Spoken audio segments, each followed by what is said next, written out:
So in July 2008, rampaging looters ransacked the Mosul Museum in Baghdad in Iraq, stealing and destroying thousands of artifacts. And the resultant outrage was directed not only at the looters themselves, but also at the failure of United States and United Kingdom armed forces to prevent what archaeologists described as a global catastrophe for world heritage. In 2012, a group linked to Al-Qaeda destroyed ancient mausoleums in Timbuktu, triggering what would become the International Criminal Court's first prosecution of the destruction of cultural heritage as a war crime. By 2017, ISIS was making headlines around the world for its destruction of renowned cultural heritage sites across Iraq, Syria, and Libya. The resultant calls for action ranged from pleas for training for locals who were trying to protect their heritage, to demands that military forces be deployed to guard sites rich in heritage and expel fighters from important sites. The protection of cultural property in war is largely regulated by the 1954 Hague Convention. This convention obliges states to take protective measures towards their own heritage and sites and artifacts, to protect heritage in occupied territory, and to limit the use and damaging of heritage sites by their combatants. Now, these obligations raise difficult questions about how we ought to weigh the value of protecting heritage against risks to persons. In these remarks, I suggest that the moral constraints on endangering both civilians and combatants significantly limit what the Hague Convention can require of combatants. Part of the tragedy of threats to heritage in war is that it is often morally impermissible to order combatants to protect heritage, given the risks of harm that such protection would impose on persons. So I want to start by distinguishing between instrumental justifications for risky heritage protection and justifications that are grounded in the value of heritage in its own right. So we can think of various instrumental reasons to protect heritage. So, for example, it's often said that damaging heritage would make it harder for belligerents to win wars because such damage will alienate local people, leading to a lack of cooperation that undermines military objectives. So here the reasons to protect the heritage are not grounded in the value of the heritage itself, but rather in the predicted bad consequences of failing to protect the heritage. Now, I'm going to set aside those sorts of instrumental justifications for heritage protection because the Hague Convention is not motivated by these kinds of justifications. It is not intended to help states secure military success, for example. Rather, the Hague Convention is motivated and shaped by the belief that we ought to protect heritage for its own sake, that is, because of its intrinsic value as heritage. Now, there is, of course, a lot to be said about when and why heritage is valuable, and more specifically about when that value is morally significant. Now, I'm not going to say much about that today. Instead, I'm just going to assume that heritage is morally valuable when and insofar as it contributes to people living flourishing lives. I'm also going to grant that it's permissible to impose at least some risk on people for the sake of protecting heritage.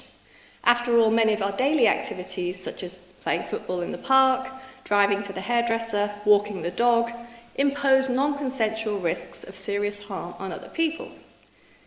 If we're permitted to impose risks of serious harm for the sake of these fairly trivial goods, then we're surely permitted to impose some risks of serious harm for the sake of protecting heritage.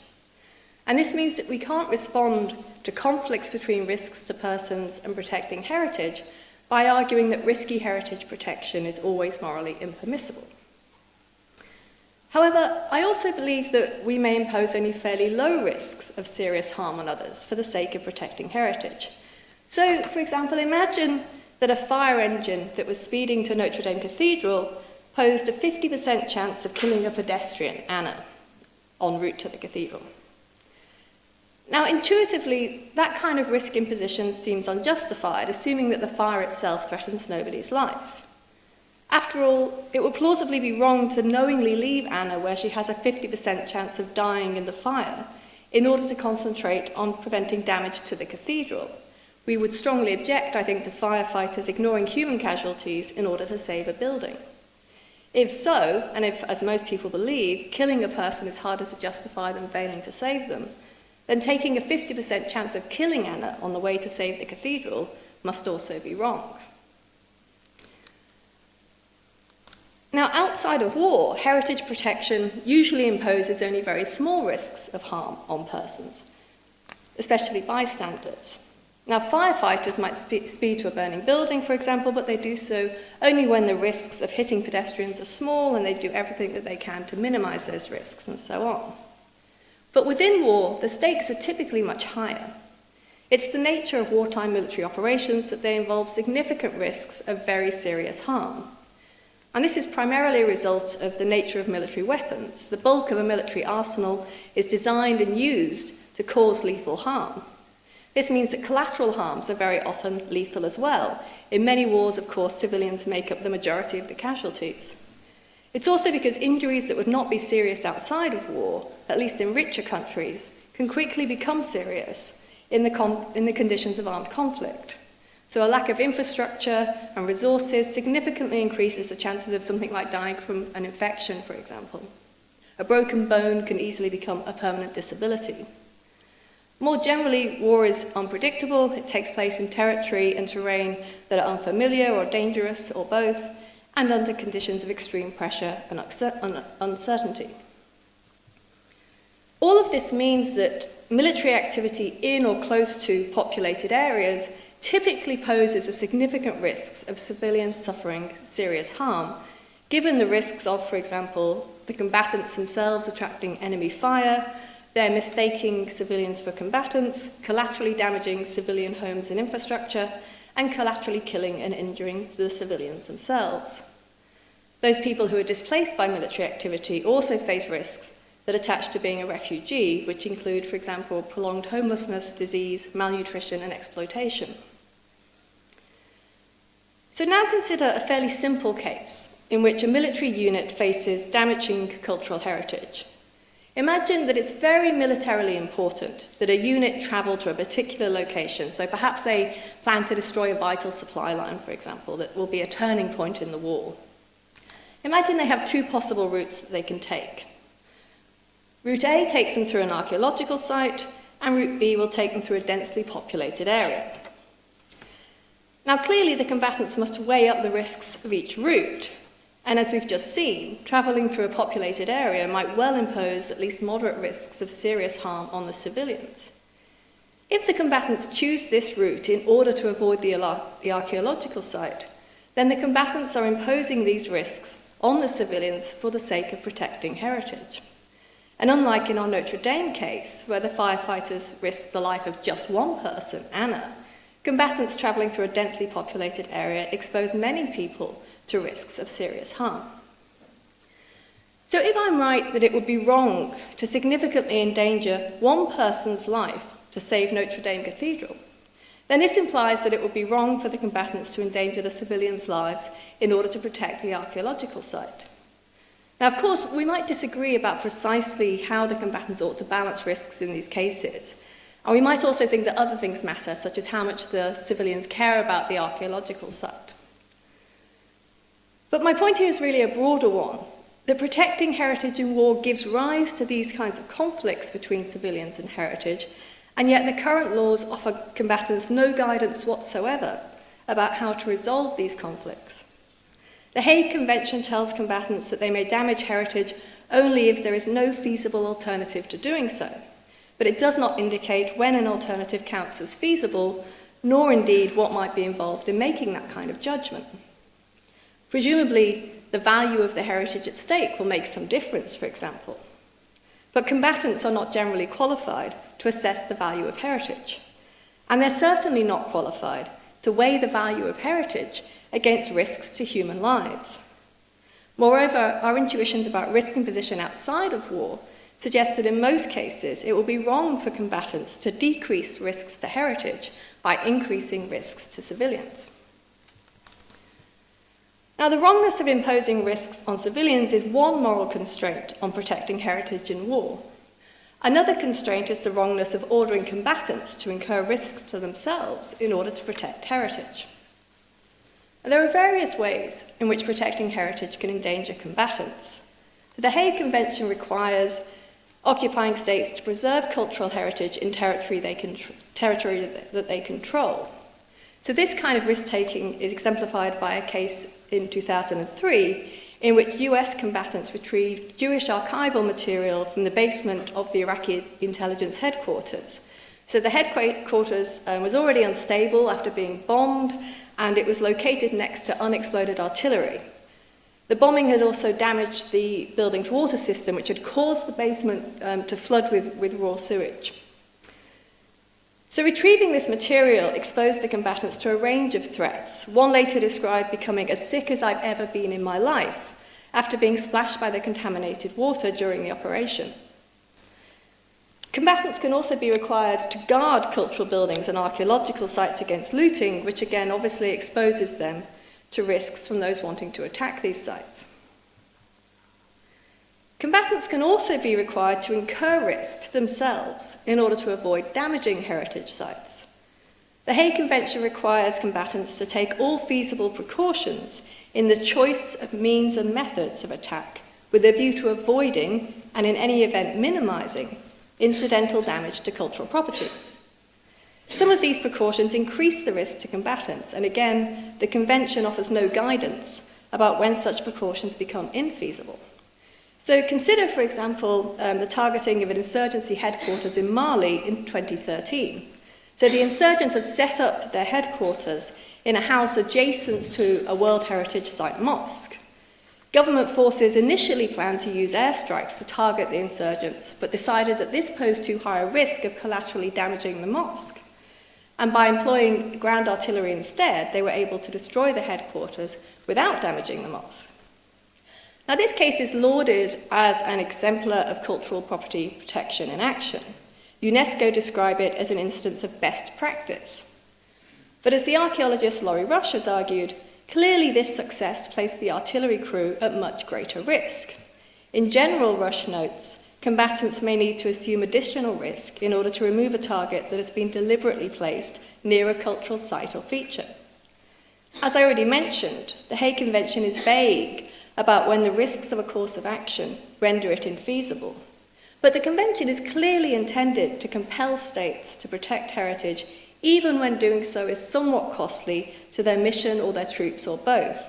To have any significant impact on the fighting of war, the Hague Convention must demand that some increase in risk to mission and persons be accepted for the sake of decreasing risks to heritage. Again, I grant that we can have duties to protect heritage and to avoid damaging heritage, but I doubt that we can be required to incur any significant risk to ourselves for the sake of heritage. So imagine, for example, that a bystander to the Notre Dame Cathedral fire could have doused the flames, but only at high risk of incurring serious burns to her arms. I think it would be wrong to force or coerce her into enacting such a rescue. The reason why it is wrong to force her to enact such a rescue, incurring that kind of risk, for the sake of even very valuable heritage, is that she has no duty to incur this risk. It would also be wrong, say, for a police officer to order her to incur this risk, even if we agree that police officers are sometimes allowed to give orders to the members of the public.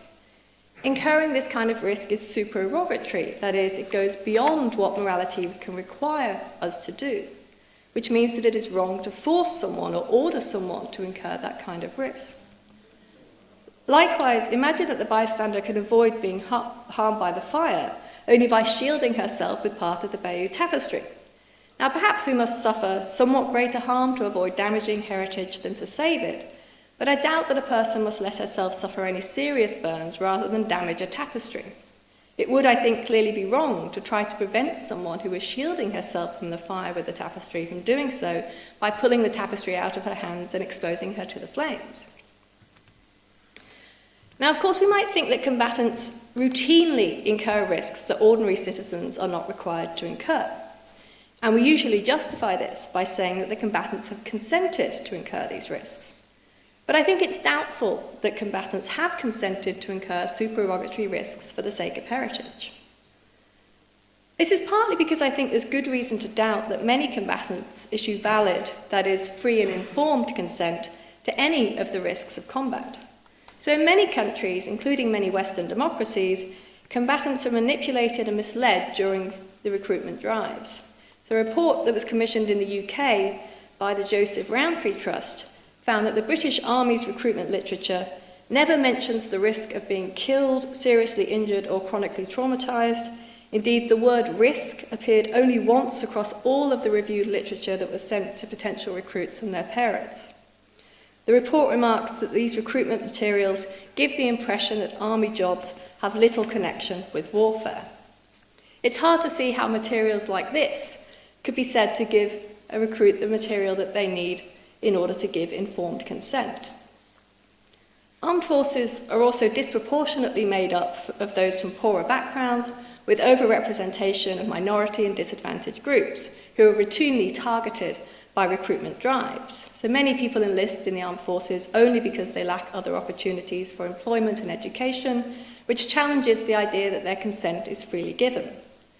Now, these kinds of concerns are also exacerbated by the educational background of recruits, which bears directly on their ability to understand both their enlistment contracts and, of course, the laws of armed conflict that will apply to them if they enlist.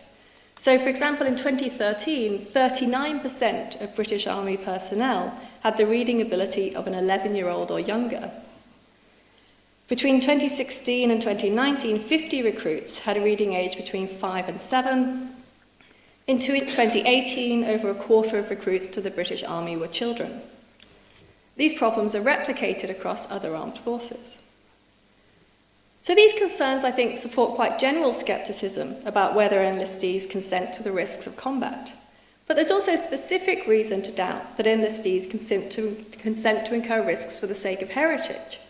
Part of consent being informed is that the agent knows what she's consenting to, which includes knowing the purposes for which risks might be imposed upon her. Yet combatants are rarely told that they might be ordered to incur risks for the sake of heritage. Current members of the armed forces receive little or no cultural property training. A series of 2014 studies involving US military personnel found that the vast majority of participants had no experience of cultural heritage training and are less than somewhat aware of laws and protections. Moreover, any training that's provided tends to focus on the idea that heritage protection is a force multiplier in war, something that will increase the chances of success and that will help to save combatants' lives. Given this, it's extremely unlikely that recruits to the armed forces are told prior to enlistment, at the point at which they consent, that they might be asked to risk their lives in order to save heritage sites and artifacts. If so, they do not consent to these risks. And if they have not consented to them, it is impermissible to order them to incur them. This means that it is morally impermissible to order many, perhaps most, currently serving combatants to obey the Hague Convention, where these orders require them to take on risks themselves in order to protect or avoid damaging heritage. The moral constraints on endangering civilians and combatants make implementing the Hague Convention deeply morally problematic. These problems manifest not only in the way that the Convention demands exposing people to risk, but also in its failure to offer guidance about how to balance these risks. If we're to respond properly to the demands for the protection of heritage in war, we must not only recognise these conflicts between protecting heritage and protecting people, but also draw on the broader resources available in moral and political philosophy in order to make progress on resolving these conflicts. And we should be open to the idea that, despite the obvious intuitive appeal of calls to protect heritage, it might often be wrong to do so. Thank you.